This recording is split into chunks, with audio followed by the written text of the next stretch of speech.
Hi, my name is TASHEEKIA Perry Harris, the founder of Crowning Daughters for Success Enrichment Program, a program that creates confidence without compromise.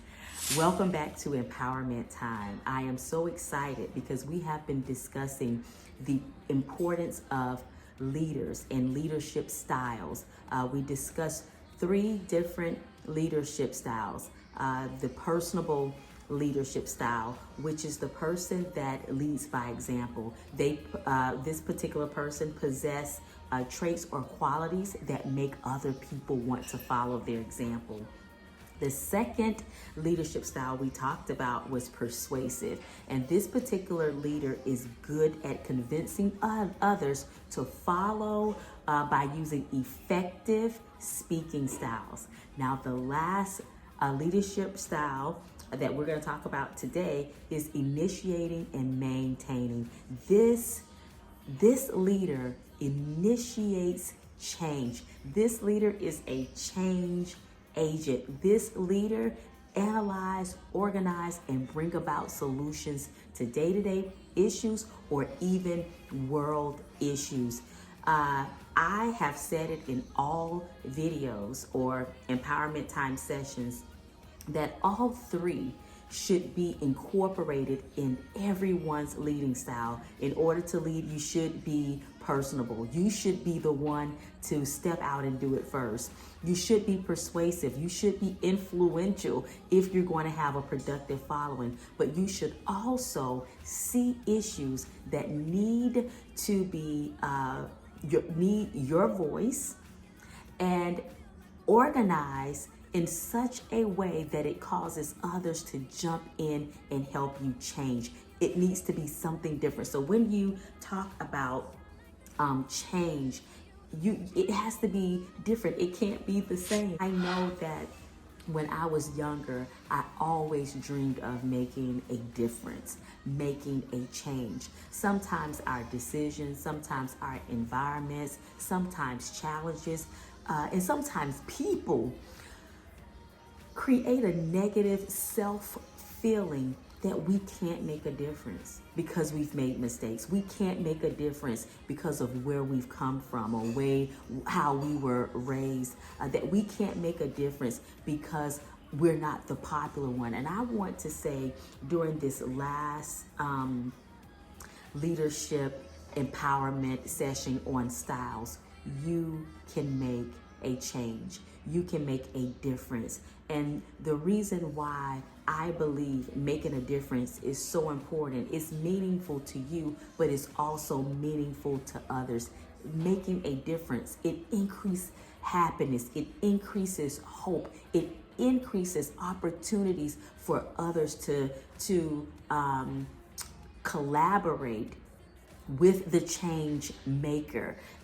So don't ever feel like you're too small, you're too unpopular, no one will listen, no one will follow. Find something that you stand up for and find within yourself as you do research, as you ask questions, you find something that you can stand up for and that you can cause change to happen. So there are several ways that we can make a productive and positive change, and that is starting small.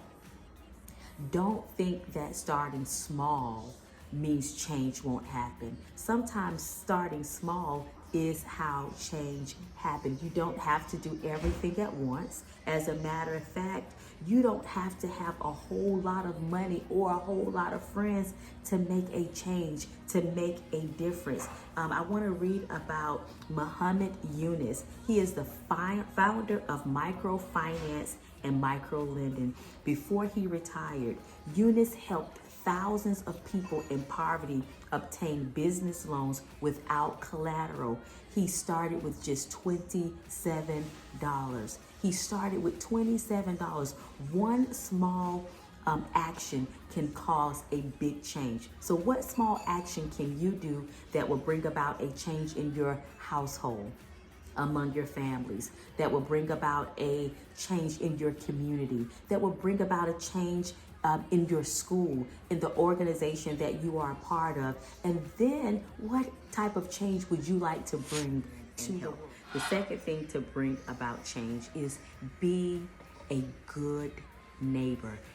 You don't have to travel the world to bring about a change in another part of the world. We have technology. When you see something that needs to be said or highlighted, when you see things that need to be discussed, don't feel like because I don't live there, because I'm not a part of that neighborhood, because I'm not a part of that culture, that I can't stand up and speak against what is wrong. I want to say something that happened in this like world news. A young man was jogging in a particular neighborhood, and two gentlemen questioned him, but it ended in these two gentlemen taking his life. Someone posted the video in regards to this scene, and the video was shared by millions of people.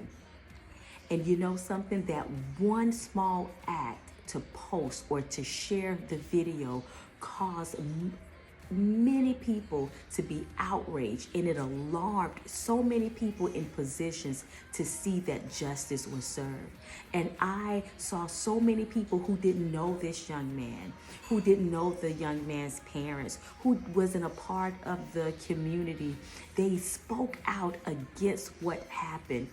They brought about a change because the two gentlemen that caused this, that took this person's life, has now been arrested. Highlight an issue. The next thing is, what do you feel strongly about? If you want to bring about change, you have to feel strong about something. You have to feel passionate about something. So do you feel strongly about an issue that doesn't get enough attention, or where change is slow? Become educated about the issue or on the issue and what's being done to address it. Then you can highlight the issue, advocate for change, share your information with friends and family, and you can actually, if you are allowed on social media, go through the media channel to spread the word. Write letters to government officials working on issues like this, or an issue that has been highlighted and you're passionate about. Working on issues like this will bring about a huge change, because a lot of people live in a bubble. So without you informing people about what you believe in and what you feel should be changed, we probably will never know. So highlighting an issue is a way that we can definitely invoke change. Acts of kindness. Don't ever feel like you can be too kind. Acts of kindness invoke change. A small act of kindness can create a ripple effect that can carry from person to person and brighten many lives, okay? From giving one person a smile and receiving that smile back, from opening up the door and then that another person decides to open up the door for someone else, from doing chores or donating to charity, buying lunch for a friend. It doesn't take a lot to make somebody's day better. But guess what? When you make someone else's day better, you empower that person to make someone else's day better. So imagine if we lived in a world that all people were so kind that we all made each other's day better. It would be less crime. It would be less hate. It would be less negativity around our world. Last but not least is the power of prayer. The power of prayer brings change in individual perspectives, families, communities, and even our world. One of my favorite quotes is from the Boys and Girls Club of America. It says, "I believe in God and the right to worship according to my own faith and religion. I believe in America. I believe in the American way of life, the Constitution and the Bill of Rights. I believe in fair play, honesty, and sportsmanship. That code opens all of us up to change and believing and praying and our right to do so, and the benefits that we all receive when we come together collectively unified to make a change. Change is so important. So when you initiate and maintain change, you definitely put yourself in a position to change the lives of so many individuals. Now, a person that I would definitely like to highlight as a change agent is Dr. Martin Luther King.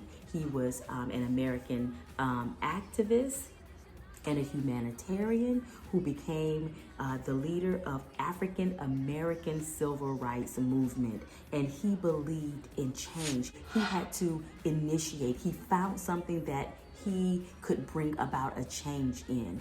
He wasn't ashamed to ask for help. He wasn't ashamed to organize. He wasn't ashamed to plan it out.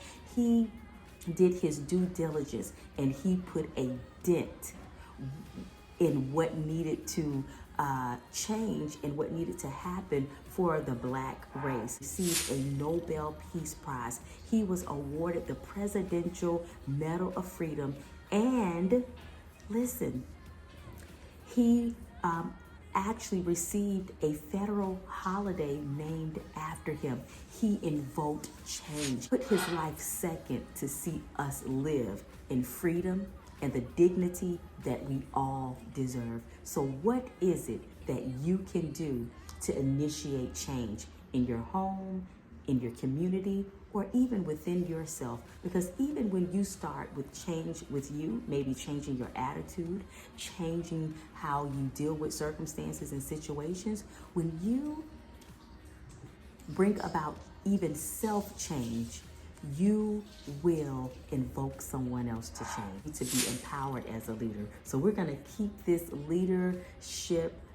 leadership sessions going. So stay tuned for more empowerment time.